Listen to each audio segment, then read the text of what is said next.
This video is sponsored by Incogni. We'll discuss it more in detail later in the video. Luxury is often seen as a reward, the goal, proof that you've made it. But more often than not, luxury isn't just expensive, it's a trap, and a quiet one at that. It pulls you into habits that look sophisticated on surface, but slowly eats away at your ability to build real, lasting wealth. And hi, if you're new to the channel, my name is Tay from Financial Tortoise, where we learn to grow our wealth slow and steady. The number one expensive luxury trap that hinders wealth building. The quiet luxury overspend. In today's world of curated Instagram aesthetics and minimalist wardrobes, one of the most expensive habits that flies under the radar is what I call the quiet luxury overspend. This is where luxury is not loud. There are no flashy logos, no designer tags. Instead, it's elevated basics. Think $800 Loro Piana loafers, a $1,200 Brunello Cucinelli sweater, or a minimalist tote from the row that costs more than most people's rent. It looks effortless, chic and tasteful, but make no mistake, it's a very expensive aesthetic. And here's the kicker. People fall into this trap not because they love the pieces, but because they love what these pieces signal. Wealth, status, refined taste. It's wealth disguised as understatement. Celebrities like Gwyneth Paltrow made this look iconic. Her now infamous courtroom wardrobe during a 2023 trial, filled with neutral tones, cashmere layers, and quiet designer brands, was praised as the epitome of stealth wealth. No labels, no logos. Yet every piece that she wore screamed exclusivity, to those in the know. But here's the thing. Quiet luxury can still be loud, to your bank account and to your wealth. Because at the end of the day, buying things, especially things that others can see, is often not about the objects themselves, but about who we become in the eyes of others when we own them. And that's where the trap lies. We think we're being understated, refined, and mature with our purchases. But if we're not careful, we're just swapping one type of financial overreach for another, and buying social validation in a very beige tones. So before you justify that $300 timeless t-shirt because it's from a boutique brand with minimalist logo, ask yourself, is this for me or for the people who will recognize it? The number two expensive luxury trap that hinders wealth building. Hyper-personalize everything. We live in the golden age of customization. From tailor-made clothing to monogram gadgets, the world has gone hyper-personalized. You can get shoes molded to your gait, a mattress tailored to your spine alignment, and yes, even socks embroidered with your initials. Because your toes deserve it. And I'll be the first one to admit, I fell for this one as well. Back in my 20s, I convinced myself that getting custom suits and shirts, complete with my initials monogrammed on them, was just what successful people did. I had no money, but I figured if I dressed like I was, the money would somehow follow. I know, where did I get such crazy ideas, right? Well, what I realized after years of doing this was it was really not the best strategy for building wealth. All I got at the end of the day were shirts I rarely wore and suits that went out of fashion, and of course, you can't forget the thinner bank account. And that's the problem with hyper-personalization. It feels practical and justifiable. You're not just buying something flashy, you're investing in fit, confidence, and image. But the truth is that many of these custom-made items are not that much better than off-the-rack options. They just feel more special because they're made for you. And when everything in your life becomes curated, customized luxury experiences, your spending inflates quietly, disguised as self-improvement. As author Morgan Housel reminds us in The Psychology of Money, spending money to show people how much money you have is the fastest way to have less money. And I would add, spending money to show the world how successful you might become is just as dangerous. So here's a reminder. You don't need your initials on your sleeves to be wealthy. You need boring discipline, consistency, and investments that grow, not just a wardrobe that flexes. Speaking of traps, did you know that when you browse websites, you're often unknowingly giving away your personal data? Sensitive personal information like your home address, birth date, and even your health data is being collected, bought and sold online every day without your knowledge. It's true, and it's the major reason behind so many targeted ads,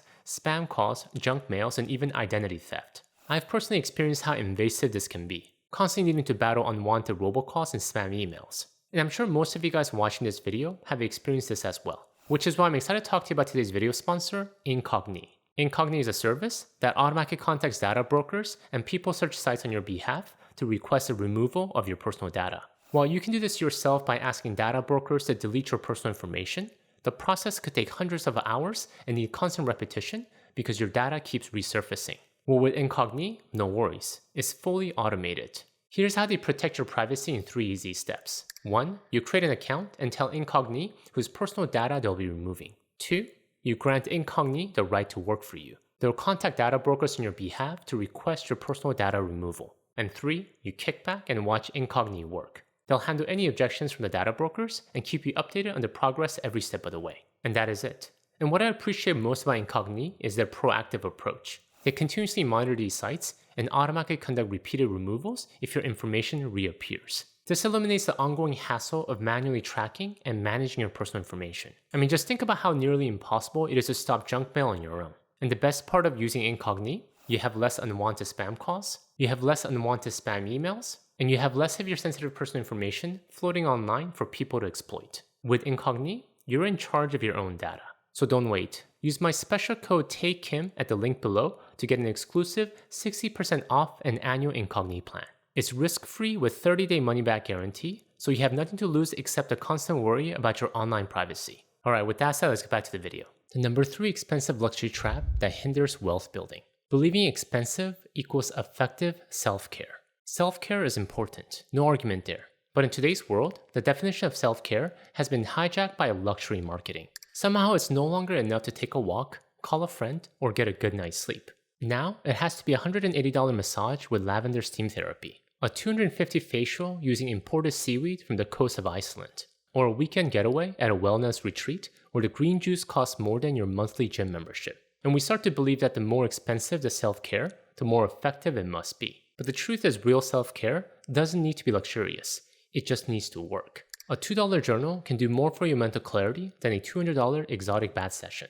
A simple home-cooked meal, eaten mindfully, can nourish more than any Michelin-star 12-course dinner. And a simple getaway to the mountains can do more wonders for your emotional health than a grueling 27-hour flight to the Maldives. Because at its core, real self-care is about restoration, not performance. It's not about what looks good on Instagram, it's about what genuinely helps you recharge, reflect, and reset. And often, the most powerful forms of self-care are free or very close to it. Self-care is about how you take your power back. So don't let marketing convince you that peace, clarity, or rest needs a price tag. Sometimes the most radical thing you can do for your well-being is nothing fancy at all. The number 4 expensive luxury trap that hinders wealth building. Personalized beauty and grooming regimen. Now let's be honest, nothing will send your bank account into a downward spiral faster than a meticulously personalized beauty regimen. Custom shampoos, scalp serums formulated by MIT scientists, monthly hair glossing treatments, and don't even get me started on hot stone beard therapy. I mean, really? Spending hundreds, no thousands, on our appearance, especially on our hair? That's just financially irresponsible. Alright, I can't even finish that sentence with a straight face. Look, there are luxury habits we should avoid at all costs. But if you, like me, have been genetically blessed with magnificent hair, then I say this with full conviction. Spend whatever it takes to protect that jewel. Because let's be honest, most of you don't come to this channel for the Roth IRA strategies or index fund breakdowns. No, you come for the hair. And without my elite level grooming investments, I'm pretty sure at least 99% of you would not have subscribed to my channel. With so many other brilliant personal finance YouTubers out there, I have to protect my one true competitive advantage. So yes, while personalized beauty regimen might be luxury trap for most, for me, it's just good business. Alright, with that, let's get back to the real habit that will hinder your wealth. The number 4 expensive trap that hinders wealth building. Overspending your experiences for the gram. Okay, quick confession here. I just recently learned what the gram actually refers to. Apparently that's what the cool Gen Z kids call Instagram. I know I'm late to the party, but now that I'm up to speed, let's talk about the financial damage it can cause. We've seen it all. The perfectly staged vacation shots, luxurious brunches with latte art, and concert selfies from seats that definitely didn't come cheap. And let's be honest, many of these are not just shared, they're crafted. There's a growing pressure to live a life that's not just fulfilling, but post-worthy. And that leads to a very dangerous trap. Spending not for joy or meaning, but for likes and social approval. Expensive weekend trips get justified, fine dining becomes a routine, and experiences start to become selected based on their aesthetic appeal, not their actual value to you. Now, experiences can be worthwhile. I'm a firm believer that when we're all lying on our deathbeds, that we'll appreciate our experiences way more than the things that we bought. However, when the primary purpose of the experience is to impress others online rather than live your life offline, they become luxury liabilities. As the saying goes, you're not broke, you're just trying to live someone else's highlight reel. So the next time you're tempted to spend big for the perfect shot, pause and ask, would I still do this if no one else ever saw it? If the answer is probably not, it may be time to move on and actually live your real life. The number 5 expensive luxury trap that hinders wealth building. justifying spending with free rewards. And yes, I'm talking about credit card points, travel miles, cashback rewards. The free perks that somehow convince us to spend more money so we can feel like we're saving money. Now, don't get me wrong, I personally practice travel hacking and love a good reward system. My wife and I have used travel cards not only stay at really nice hotels for free, but fly for free as well as access some super nice airport lounges. When used strategically, these perks can absolutely work in your favor. But here's where it becomes a luxury trap. When the rewards are justifying the spending. We upgrade flights because we earn triple points. We buy items we don't need because we're so close to hitting the bonus tier. We sign up for new cards with massive minimum spend just to snag the limited time 100,000 point bonus. And before you know it, we're dining out more, booking fancier hotels, and swiping more freely, all in the name of maximizing our rewards. It's like buying 10 shirts that you don't need just because there's buy one, get 9 free sale. Here's the truth. No matter how great the rewards program is, if you're spending more than you would have otherwise, those points are not free. They're just cleverly repackaged losses. Warren Buffett once said, if you buy things you do not need, soon you'll have to sell things you do need. So by all means, take advantage of credit card perks, but don't let the tail wag the dog. So make sure it is that you driving the spending, not the tempting rewards program that is designed to benefit the banks more than you. The number 6 expensive luxury trap that hinders wealth building. Luxury equals quality fallacy. This is one of the most persistent myths in the world of spending, that if it's expensive, it must be better. Better made, better materials, just overall better quality. And nowhere is this myth more prevalent than in the world of luxury cars. Through some amazing marketing, we're told ever since we could start walking that driving a luxury brand means superior engineering, better performance, and a more refined experience. Take Mercedes-Benz for example. Their slogan, "The best or nothing," positions the brand not just as a car manufacturer, but as the pinnacle of engineering excellence. Every ad is a slow-motion display of stitched leather, gleaming chrome, and cutting-edge technology, all wrapped in the promise of prestige. Or BMW, which built this identity around the ultimate driving machine. Their marketing highlights the performance, precision, and the feel of the road. They don't just sell transportation, they sell the experience of mastery and control, as if owning a BMW puts you in a different league of drivers. And yes, many of these high-end vehicles do offer upgraded materials, a quieter ride, or a snazzier infotainment screen. But are they actually 5 times better built? 5 times more reliable? A 5 times better long-term investment? More often than not, no. In fact, many of the most dependable, well-manufactured vehicles on the road today are not luxury at all. They're built for the masses. Take the Toyota Corolla for example. It's not flashy. You're probably not going to turn heads pulling into a valet line. But when it comes to reliability, efficiency, cost of ownership and maintenance, it crushes most luxury vehicles. It's the unsung hero of smart financial decisions on wheels. So remember that luxury doesn't always mean quality. Often, it just means status. So before you fall into leasing a $100,000 luxury sedan in the name of quality, pause and ask yourself the question, is it really that better made, or is it just marketed that way? The number 7 expensive luxury trap that hinders wealth building. In the theme of luxury equals quality fallacy, the bigger is always better trap. When it comes to wealth, size is not everything. But you wouldn't know that by looking at the average American dream home. Somewhere along the way, we started believing that bigger homes equated to more success. More bedrooms, more bathrooms, a kitchen island so large you could host a 10-person party on it. But here's the truth. Bigger homes don't just come with more space, they come with more cost.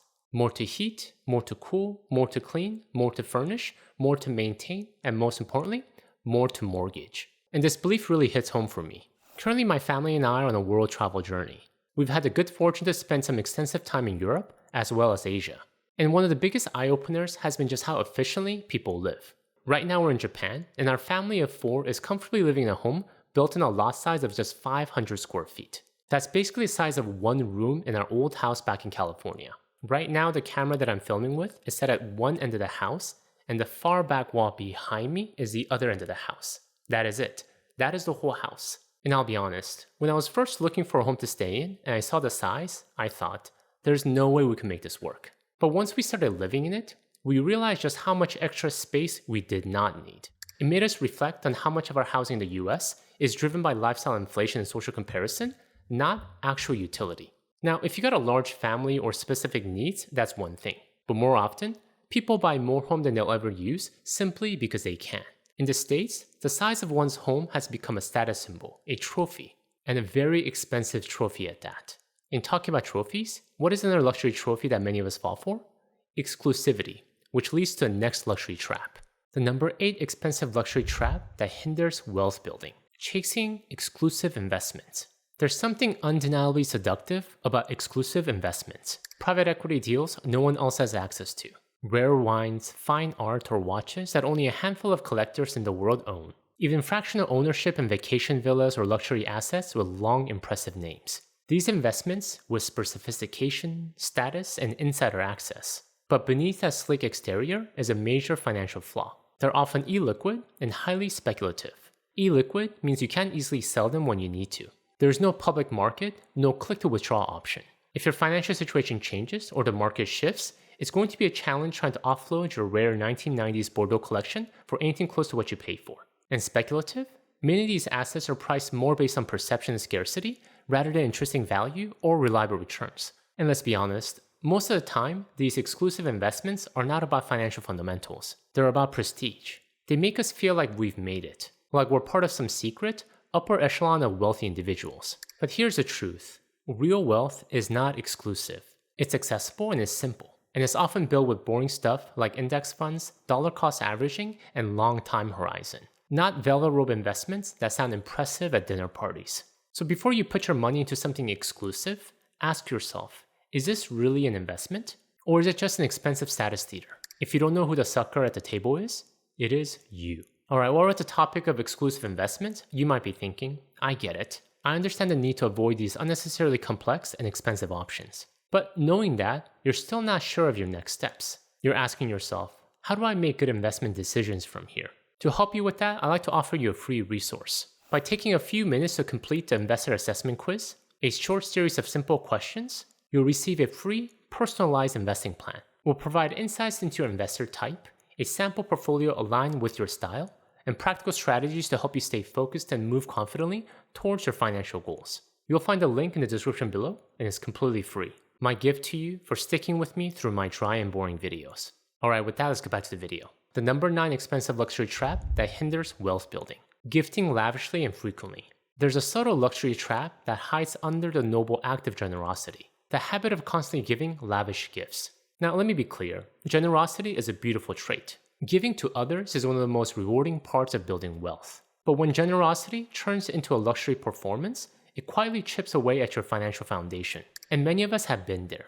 Birthdays, holidays, weddings, housewarmings. Suddenly, every occasion feels like it requires something designer, unique, or Instagram-worthy. And over time, gifting shifts from being meaningful to being a performance. And this happens because there's an unspoken belief that if we spend more, we show that we care more. But here's the truth. The price of a gift has nothing to do with the depth of the relationship. A thoughtful, modest gesture often carries far more weight than a high-priced item chosen out of social obligation. Or worse, fear of looking cheap. And when you make luxury gifting your norm, you not only strain your own budget, you create expectations that become harder and harder to meet. What was once special becomes a standard. So if you want to build wealth while still showing up for the people that you care about, resist the urge to overdo it. Generosity doesn't have to be extravagant, it just has to be sincere. The manner of giving is worth more than the gift. The number 10 and final expensive luxury trap that hinders wealth building. The theme of lavish gifts, hosting lavish social gatherings. If gifting lavishly is a warm-up, then hosting extravagant social events is the full production. We throw dinner parties with catered food, themed decor, and floral arrangements that cost more than our monthly grocery bill. Kids' birthday parties become a full-out Instagram-worthy production. Even casual get-togethers somehow involve fancy cheese boards, mood lighting, and custom cocktail menus. And don't get me wrong, hospitality is a beautiful thing. Inviting people into your home, building community, creating memories, those are all wonderful things. But when hosting becomes a luxury performance, driven by the same pressure to impress or maintain social status we talked about in the gifting section, it stops being about connection and starts becoming a financial liability. And the danger is that it doesn't just stop at one event. It becomes a pattern and an expectation. There's an unspoken pressure that every gathering must outdo the last. And before you know it, you've built a lifestyle of social spending that quietly erodes your ability to build wealth. And here's a brutal truth about fancy social gatherings. Many people may enjoy your events, but they remember how you made them feel far more than the fancy wine pairing or the elegant tablescape. So if you love hosting, keep doing it, but do it intentionally and wisely. For me personally, a simple potluck with good conversation beats a curated, costly soiree every time, especially if you're footing the bill. Thank you guys for watching, and since we've been talking about social gatherings and relationships, If you'd like to level up your people skills in a way that actually builds long-term connection, not just impress at dinner parties, check out my video on the timeless classic, How to Win Friends and Influence People by Dale Carnegie. Until next time, all the best.